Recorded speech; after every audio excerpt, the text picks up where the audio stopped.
Open. It's not an invitational, so there's no real stress. I mean, we're going there to experience it and get better at the sport. You know, this is only my second meet. It's my first meet, so I'm not nervous. I wouldn't say nervous would be like the best word for it. I'm just like, I'm a little like, you're good there. I don't know. It's a weird like feeling. I'm not nervous, but I'm not like fully excited. I'm just kind of, it's like a bunch of mixed emotions. But I mean, I'm ready for it. Taking it a day at a time is the biggest thing. I mean, you know, you have a bad day lifting, you just got to let it go. You got to come back. I used to get real mad. You have a bad day, whatever, you freak out, get really mad, and I've had to just come to the point where it's, you know, no day with the barbell in my hand is a bad day. Yeah. Like that's where I'm at now. That, you know, some days suck. It's just gonna happen. It's the way the sport is. Yeah, I mean, my biggest thing right now is just actually sticking to my program. I like to go over when lifts feel light and then I miss and then I'm upset about it. So lately I've been sticking to it a lot better, and I mean, it's been working for me thus far. So it's good to responsibly cut and start 4 weeks out from the event, where you don't have to go drastic. You know, you cut some of your carbs and replace them with maybe some fats and protein, and just go from there. See how your body reacts.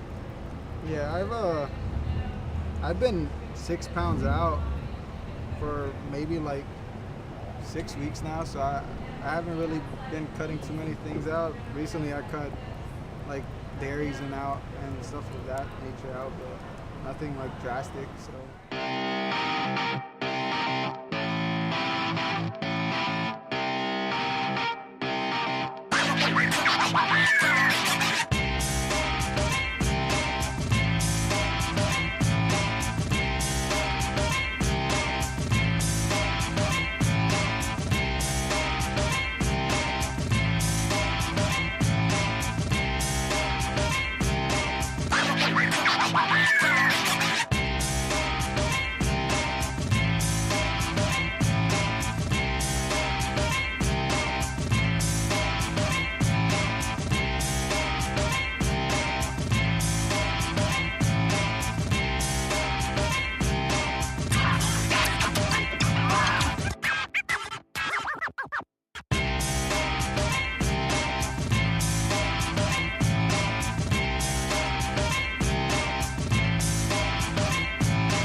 think he's started the snatches. Those are some of the best snatches that he's done. And I think that's when a lot of that sugar and stuff was in his system that he was pounding to try to, get hydrated and get some simple carbohydrates and stuff in him. And he was feeling good, and I think he kind of started to crash back out a little bit for the clean and jerks. But like I said, I think he did a great job. Yeah, it was good. It was fine. I seem to have some sort of impingement that's tugging on my quad, putting a lot of pressure on my IT band when I'm in a full squat. I feel it scraping over it instead of just smoothly moving over. So it's not the most comfortable thing.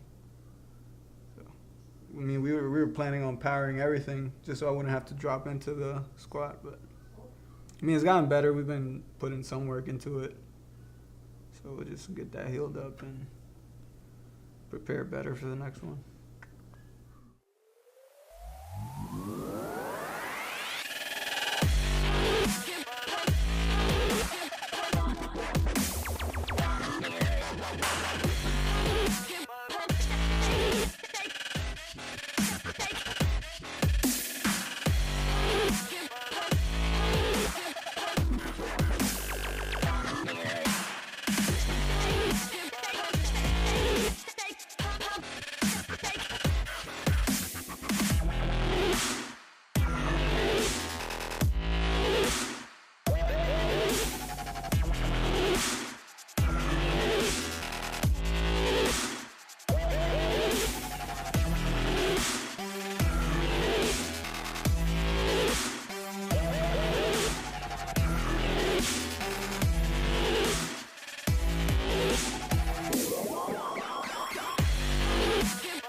So in the back room warming up, it was. I mean, everybody was feeling the effects. It was really, really hot.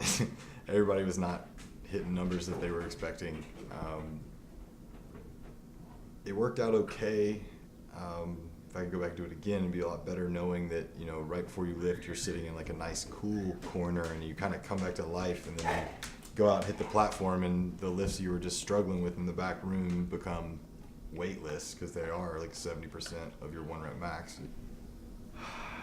After missing that final clean, I kind of got in a weird spot in my head that I knew I wasn't hitting the numbers I wanted, and I don't want to say I was over it, but I was just I'm gonna have to gotta come back another day, kind of thing. I don't know if it was just part of the heat. I was tired. I don't know. And when I get tired, I always revert back to powering the weights, and or just muscling them because I feel like it, I guess. But yeah, I don't know if I was just tired and was getting lazy.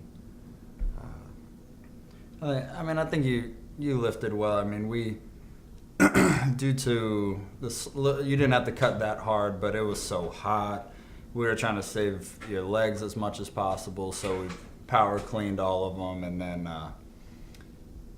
the jerks. I think the clean and jerks obviously 2 movements. So by the time you get to the jerk, maybe you're a little fatigued and it's so hot. And then the final clean, there was a little discrepancy with the announcer. It was kind of frustrating. He called 30 seconds on the mic because they didn't have a 30-second buzzer, and he called 30 seconds after he pulled the weight off the ground. He was getting into the second pull, and he hits 30 seconds. He says 30 seconds, and I've seen him lift 1,000 times. I can see he kind of hesitated, but then realized he had to finish the lift, and it wasn't pretty. But we're trying to look big picture. I mean, he's getting his name out there, and it's only his second meet, so it's pretty awesome.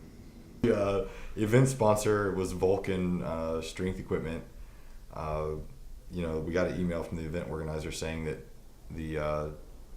for the competitors, the event gear would be available. So they sent us some contact information for Vulcan. So I ended up buying 140 kilos of plates, and then the actual comp bar, which is kind of cool because James Tatum. There's some big name guys that actually lifted on that bar. which, I mean, whatever. It doesn't mean anything really, but it's cool. I'm actually building out a little training area at home as well. Lots of accessory work. There's so much to this sport that nobody will ever see unless you do it. It doesn't stop. You can't.